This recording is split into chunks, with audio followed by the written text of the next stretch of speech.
ಇನ್ನೊಂದು ಪ್ರಶ್ನೆ ಏನಂದ್ರೆ, ಈಗ ಬಂದವರೆಲ್ಲ ಡೈರೆಕ್ಟ್ ಆಗಿ ಮೂವಿ ಇಂಡಸ್ಟ್ರಿ ಡೈರೆಕ್ಟ್ ಆಗಿ ಎಂಟ್ರಿ ಕೊಡ್ಬೇಕು, ಡೈರೆಕ್ಷನ್ ಮಾಡ್ಬೇಕು ಅಂತ ಹೇಳ್ತಾರೆ. ಪ್ರಶಾಂತ್ ನೀಲ್ ಅವ್ರನ್ನ ನೋಡಿದ್ಮೇಲೆ ಅವರು ಯಾವ್ದು ಶಾರ್ಟ್ ಮೂವಿ ಮಾಡಿಲ್ಲ, ಅವರೇ ಹೇಳಿದಾರೆ ಅದು ರಾಂಗ್ ಮೆಸೇಜ್. ಆಕ್ಚುಲಿ ನಾನು ಶಾರ್ಟ್ ಮೂವೀಸ್ ಅಥವಾ ಅಸಿಸ್ಟೆಂಟ್ ಡೈರೆಕ್ಟರ್ ಕೆಲಸ ಮಾಡ್ಬೇಕಿತ್ತು, ಅವ್ರು ಅದಕ್ಕೆ ಅದನ್ನೆಲ್ಲೂ ಹೇಳ್ಕೊಳಕ್ ಹೋಗೋದಿಲ್ಲ. ಕೆಲವರು ಅವ್ರನ್ನ ಎಕ್ಸಾಂಪಲ್ ಆಗಿ ತಗೊಂಡು, ಇಲ್ಲಪ್ಪ ನಾನು ಡೈರೆಕ್ಟರೇ ಆಗ್ಬೇಕು, ನಾನು ಶಾರ್ಟ್ ಮೂವೀಸ್ ಮಾಡಲ್ಲ, ಅಸಿಸ್ಟೆಂಟ್ ಡೈರೆಕ್ಟರ್ ಕೆಲಸ ಮಾಡಲ್ಲ ಅಂತ ಹೇಳ್ತಾರೆ. ಅದ್ರ ಬಗ್ಗೆ ನಿಮ್ಮ ಒಪಿನಿಯನ್ ಏನು ಸರ್? ಖಂಡಿತ ಮಾಡ್ಬೇಕು ಸರ್. ಯಾಕೆಂದ್ರೆ ನಮ್ಮನ್ನ ನಂಬ್ಕೊಂಡು ಯಾರೋ ಒಬ್ರು ದುಡ್ಡು ಹಾಕ್ತಾರೆ. ಒಂದು ಸಿನಿಮಾ ಲೆವೆಲ್ಗೆ ಯೋಚನೆ ಮಾಡ್ತೀನಿ ಅಂತಂದ್ರೂ ಒಂದು ಮಿನಿಮಮ್ ಒಂದಷ್ಟು ಬಜೆಟ್ ಹಾಕ್ತಾರೆ. ಅವ್ರು ಎಲ್ಲಿಂದನೋ ತಂದು ಹಾಕಿರ್ತೀನಿ ದುಡ್ಡು, ಇಲ್ಲ ಅವ್ರಿಗೂ ಒಂದಷ್ಟು ಸಿನಿಮಾ ಮೇಲೆ ಪ್ರೀತಿ ಇರುತ್ತೆ, ನಾನು ಸಿನಿಮಾ ಮಾಡಬೇಕು ಅಂತ. ನಾವು ಯಾರೋ ಒಬ್ಬರನ್ನ ಹಿಡ್ಕೊಬಂದು ದುಡ್ಡು ಹಾಕೋರನ್ನ ನಾನು ಡೈರೆಕ್ಷನ್ ಮಾಡ್ತೀನಿ ಅಂದ್ಬಿಟ್ಟು ನಾನೇನೋ ಕೆಲಸ ಕಲಿತೆ, ಒಂದು ಅಸಿಸ್ಟೆಂಟ್ ಡೈರೆಕ್ಟರ್ ಕೆಲಸ ಮಾಡಿದೆ. ನಾವು ಏನು ಮಾಡ್ತೀವಿ ಅಲ್ಲಿ ಹೋಗಿ? ಅವನಿಗೂ ಗೊತ್ತಿರಲ್ಲ, ಯಾರೋ ಹೊಸ ಪ್ರೊಡ್ಯೂಸರ್ ಇಟ್ಕೊಂಡ್ಬರ್ತೀವಿ, ಆ ಕಡೆ ಅವನು ದುಡ್ಡೆಲ್ಲ ಲಾಸ್ ಆಗುತ್ತೆ, ನಾನು ಏನು ಮಾಡ್ದಂಗೆ ಆಗಲ್ಲ. ಒಂದು ನಮಗೆ ಸಿನಿಮಾ ಡೈರೆಕ್ಟರ್ ಆಗಬೇಕು ಅನ್ನೋದು ಒಂದು ಆಸೆ ಇದ್ದರೆ ಅದಕ್ಕೆ ಅಂತ ಒಂದಷ್ಟು ವರ್ಕ್ಶಾಪ್ ಇರುತ್ತೆ ಸರ್. ಇವಾಗ ಶಾರ್ಟ್ ಫಿಲಮ್ ಮಾಡೋದಕ್ಕೆ ನಾವು ಒಂದಷ್ಟು ವರ್ಕ್ಶಾಪ್ ಮಾಡ್ತೀವಿ. ಅಂತಂದ್ರೆ ನೀನು ಡೈರೆಕ್ಟರ್ ಆಗಬೇಕು ಅಂದರೆ ಇಂದೇ ಒಂದಷ್ಟು ವರ್ಕ್ ಮಾಡಬೇಕು. ಅಸಿಸ್ಟೆಂಟ್ ಡೈರೆಕ್ಟರ್ಗೆ ಒಂದಷ್ಟು ಶಾರ್ಟ್ ಫಿಲಮ್ಸು, ಸಿನಿಮಾಗಳು ಶಾರ್ಟ್ ಫಿಲಮ್ಸ್ ಮಾಡಬೇಕು. ಶಾರ್ಟ್ ಫಿಲಮ್ಸಲ್ಲಿ ಏನಾಗುತ್ತೆ ಅಂದರೆ ನೀವು ಮಾಡೋ ತಪ್ಪು ಗೊತ್ತಾಗುತ್ತೆ. ಸಿನಿಮಾ ಮಾಡಬೇಕಾದ್ರೂ ತಪ್ಪಾಗುತ್ತೆ. ಆದರೆ ಫಸ್ಟ್ ಫ್ರೆಶರ್ ಆಗಿ ನಾನೇನು ಕೆಲಸ ಮಾಡದೆ ಹೋಗಿ ಸಿನಿಮಾ ಮಾಡಿಬಿಟ್ರೆ ಫುಲ್ಲು ಸಿನಿಮಾನೇ ಹಾಳಾಗ್ಬಿಡುತ್ತೆ.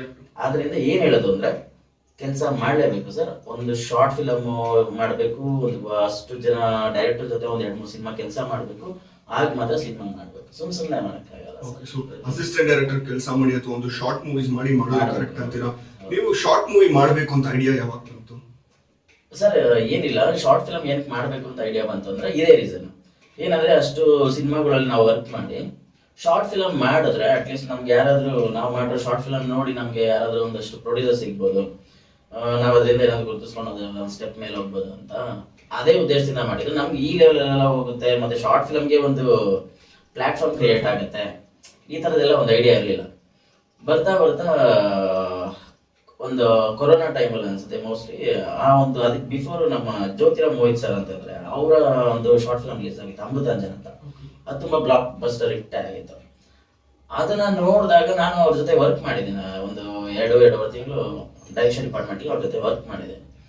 ನನಗೂ ಅದನ್ನ ನೋಡಿದಾಗ ಅನ್ನಿಸ್ತು ನಾನು ಶಾರ್ಟ್ ಫಿಲಮ್ ಮಾಡ್ಬೋದು. ನಂದು ಅಂತ ಒಂದು ನನಗೆ ಅದು ಐಡಿಯಾನೇ ಇಲ್ಲ. ನಾನು ಕಾಮಿಡಿ ಜಾನರಲ್ಲಿ ಬರೀತೀನಿ ಅಂತ, ನಾನು ಬೇರೆ ಜಾನರಲ್ಲೇ ಬರೀತಾ ಇದ್ದೀನಿ. ಆಮೇಲೆ ನಾನು ಆ ಒಂದು ಶಾರ್ಟ್ ಫಿಲಮ್ ನೋಡಿ ಒಂದಷ್ಟು ಹಿಟ್ ಆಗಿದ ತಕ್ಷಣ ನನಗೆ ಆ ಜಾನರಲ್ಲಿ ಬರೆಯೋಣ, ಇದ್ಯಾಕೋ ವರ್ಕೌಟ್ ಆಗ್ತಿದೆ ಅಂತ ಬರೆದಾಗ ಬಿಸ್ಕೆಟ್ ಅಂತ ಬರೆದಿದ್ದು ತುಂಬಾ ಚೆನ್ನಾಗಾಯ್ತು. ಅಲ್ಲಿಂದ ಇಲ್ಲಿವರೆಗೂ 3 ವರ್ಷ ಆಯ್ತು, 20 ಶಾರ್ಟ್ ಫಿಲಮ್ ಆಗಿದೆ, ನಡ್ಕೊಂಡ್ ಬರ್ತಾ ಇದೆ ಸರ್. ಹೌದು. ಸೊ ಡೆಫಿನೆಟ್ಲಿ ಒಂದಷ್ಟು ಜನ ಈ ವಿಡಿಯೋ ನೋಡ್ತಾ ಇರೋರು, ಶಾರ್ಟ್ ಮೂವಿ ಮಾಡಬೇಕು ಅನ್ಕೊಂಡಿರೋರು ಖಂಡಿತ ನಿಮ್ಮಿಂದ ಮೋಟಿವೇಟ್ ಆಗಿ ಒಂದಷ್ಟು ಮಾಡ್ತಾರೆ ಅಂತ ನನ್ನ ಅಭಿಪ್ರಾಯ. Thank you so much sir. Bumper offer, pedigree ಪಾಪನ್ನ ಮತ್ತೆ ಬೇಳೆ ಮತ್ತು ಮೂಳೆ ಸರ್, ಹೆಂಗ್ ಯೋಚನೆ ಮಾಡ್ತೀರಾ ಸರ್ ಈ ಟೈಟಲ್ಗಳನ್ನ? ಅದೇ ಸರ್, ಅದು ಟೈಟಲ್ಗಳೇ ಸ್ವಲ್ಪ ಏನಾದ್ರೆ ಸರ್ ಟೈಟ್ಲ್ ಡಿಫ್ರೆಂಟ್ ಆಗಿರ್ಬೇಕಂತ ನನ್ಗೆ ಇಷ್ಟ. ಯಾವಾಗ್ಲೂ ನನಗೆ ಕ್ಯಾರೆಕ್ಟರ್ ನೇಮ್ಸ್ ಆಗಲಿ ಟೈಟ್ಲ್ ಆಗಲಿ ಎಲ್ಲ ಪ್ರತಿಯೊಂದು ನಾನು ಡಿಫ್ರೆಂಟ್ ಆಗಿ ಯೋಚನೆ ಮಾಡ್ತೀನಿ.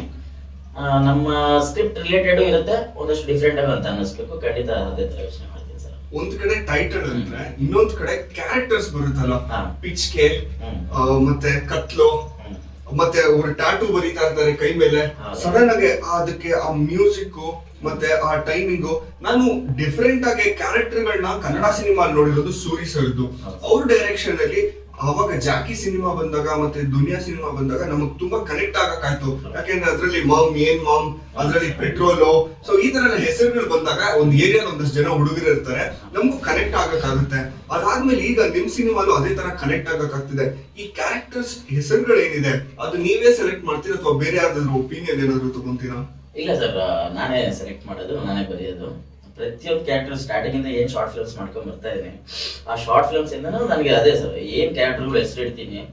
ಅವಾಗ ಫಿಗರ್ ಪ್ರಾಪ್ತಿ ರಸ್ತು ಅಂತೆಲ್ಲ ಶಾರ್ಟ್ ಫಿಲ್ಮ್ ಇದೆ, ಅಲ್ಲಿ ಗುಜರಿ, ಆಮೇಲೆ ಚರಣ್ ಡಿಗೆ ಈ ತರದೆಲ್ಲ ನನಗೆ ಅದು ನಾನು ಸೂರಿ ಸರ್ ಅಭಿಮಾನಿ.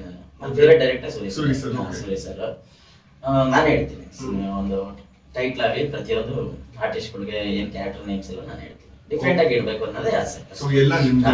ಮತ್ತೆ ಅದ್ರಲ್ಲಿ ನನ್ಗೆ ಇನ್ನೊಂದು ಇಷ್ಟ ಏನಂದ್ರೆ, ನೀವೊಂದು ಕಾಮಿಡಿ ಕೌಂಟರ್ ಕೊಡ್ತಾ ಇರಂಗೇನೆ ಒಂದು 1-2 ಸೆಕೆಂಡ್ಸ್ ಗ್ಯಾಪ್ ಕೊಟ್ಟು ಅದೊಂದು ಮ್ಯೂಸಿಕ್ ಆಡ್ ಮಾಡ್ಬಿಟ್ಟು ನೆಕ್ಸ್ಟ್ ಕಂಟಿನ್ಯೂ ಆಗ್ತಿರೋ ಆಡಿಯನ್ಸ್ ಗೆ ನಗೋದಕ್ಕೆ ಒಂದು ಚಾನ್ಸ್ ಕೊಟ್ಬಿಟ್ಟು ಇಮಿಡಿಯೇಟ್ ಆಗಿ ಬ್ಯಾಕ್ ಟು ಬ್ಯಾಕ್ ಕಾಮಿಡೀಸ್ ಬರುತ್ತಲ್ವ ನಿಮ್ ಸಿನಿಮಾಗಳಲ್ಲಿ. ನಾನು ತುಂಬಾ ದೊಡ್ಡ ಫ್ಯಾನ್ ಅದಕ್ಕೆ. ಅದ್ ಎಷ್ಟೇ ದೊಡ್ಡ ರೋಗ ಇರ್ಲಿ ಒಬ್ಬ ಮನುಷ್ಯನ್ಗೆ ನಿಮ್ ಸಿನಿಮಾಗಳನ್ನ ನೋಡಿದ್ರೆ ನಕ್ಕಿ ಆ ರೋಗನೇ ಸರಿ ಹೋಗುತ್ತೆ ಅನ್ಸುತ್ತೆ ಸರ್. ಅಷ್ಟು ವಂಡರ್ಫುಲ್ ಆಗಿರುತ್ತೆ ಆ ಕಾಮಿಡಿ ಟೈಮಿಂಗ್ ಅಂತೂ.